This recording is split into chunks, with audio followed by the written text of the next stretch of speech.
केला बेचने वाली चुड़ैल। एक बार की बात है, जादूपुर नाम के एक गांव में करतब दिखाती एक औरत एक रेड्डी के लिए गांव में आती है।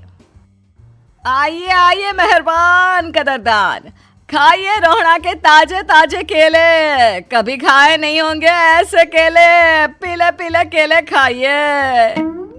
ये कहकर रोहड़ा हाथों में 4 केले लिए उन्हें सर्कल में जोर जोर से हवा में उछालती हुई करतब दिखाती है, जिसे देखकर आसपास के सारे बच्चे अपने अपने मम्मी पापा से उस औरत के पास जाने की जिद करने लग जाते हैं।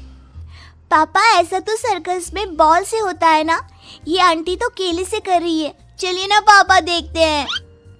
रोहड़ा एक पतली सी तार पर चलती हुई केलों से करतब दिखाती है। आते जाते सभी लोग बाहर रुककर उसके करतब देखते हैं और वाह वाही करते नहीं थकते।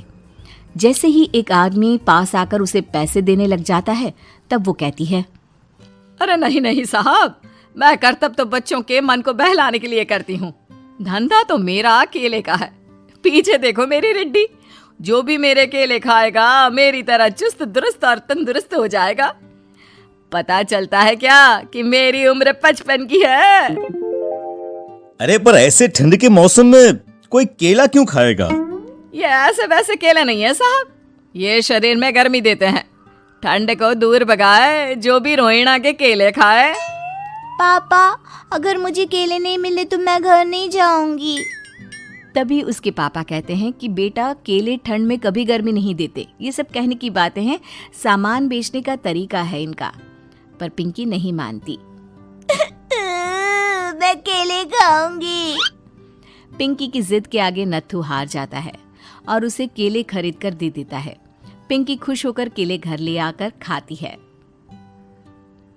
अब मैं भी करतब करूंगी, कितना मजा आएगा। जादुई केले। पिंकी पहला केला खत्म भी नहीं करती कि वो बेहोश हो जाती है।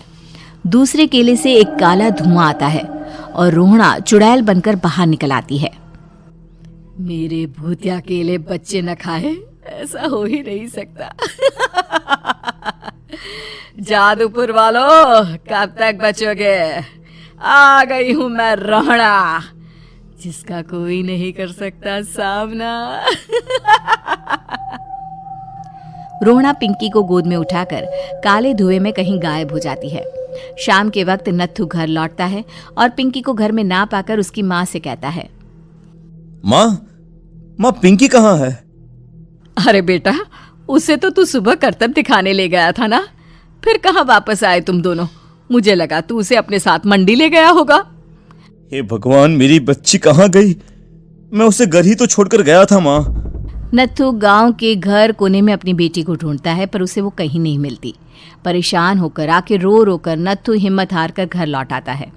अगली सुबह रोहड़ा फिर से करतब दिखाने आती है और इस बार पिंकी की तरह रोनी केले खरीद लेता है। 50 रुपए दिए थे पापा ने, सारे पैसों की मैंने केले खरीद लिए हैं। अब मैं भी आंटी की तरह ही करतबबाज बन जाऊंगा। यही सोचते हुए रोनी केले खाता है और पहला अकेला केला आधा खत्म भी नहीं करता कि चुड़ैल उसके सामने आ जाती है। मेरे साथ चलने का समय आ गया है रोनी। ये तो बस शुरुआत है। अब इस गांव के सारे बच्चे धीरे धीरे मेरे कब्जे में होंगे, एक बच्चा भी नहीं बचेगा। ये कहकर रोना रोनी को गोद में लेकर काले धुएं में अदृश्य हो जाती है।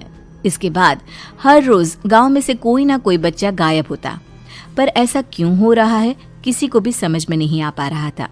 रोज की तरह अपनी बेटी पिंकी की तलाश में नत्थू गांव के एक तालाब के पास बैठा रो रहा था। कहाँ गई मेरी पिंकी? शकुंतला के जाने के बाद एक वही तो मेरा सहारा थी। अरे उसकी आत्मा कोस रही होगी मुझे कि मैं अपनी बच्ची को संभाल भी नहीं पाया। नत्थू ये कहता हुआ रो ही रहा था कि तभी तालाब में से उसे शकुंतला की आवाज सुनाई देती है। कहाँ थी तुम शकुंतला? हमारी बच्ची और सारे गायब हुए बच्चे रोहड़ा के कब्जे में हैं। वो बच्चों को जो केले देती है उससे बच्चे बेहोश हो जाते हैं और उसके कब्जे में आ जाते हैं और वो उन्हें ले जाकर काली दुनिया में ले जाती है। पर वो ऐसा क्यों कर रही है? ये मैं नहीं जानती, पर उस दुनिया का रास्ता मैं आपको बता सकती हूँ। जहां ये नदी खत्म होती है वहां एक केले का पेड़ है, उसके नीचे एक दरवाजा है, वहीं से रास्ता जाता है उस दुनिया का। ये कहकर शकुंतला की आत्मा गायब हो जाती है। गांव के सभी लोग झुंड बनाकर उसी रास्ते से काली दुनिया में चले जाते हैं और वहां देखते हैं कि सारे बच्चे वहां काम कर रहे थे।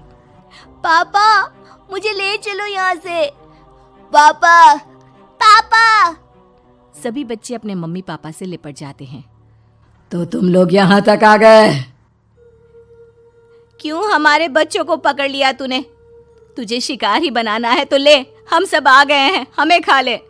नहीं, मुझे बच्चे चाहिए। मेरे बच्चे के बदले तुम लोगों के बच्चे। क्या मतलब? मैं इसी गांव में रहने वाली एक औरत थी। केले की चोरी के इल्जाम में मेरे बेटे को गांव वालों ने इतना मारा कि वो मर गया।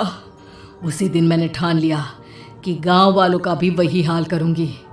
कुछ दिन बाद बेटे के चले जाने के दुख में मैं भी मर गई और मेरी भटकती आत्मा एक चुड़ैल बन गई। और फिर मैंने बदला लिया तुम सबके बच्चे छीनकर। बर्दाश्त नहीं कर पाए ना?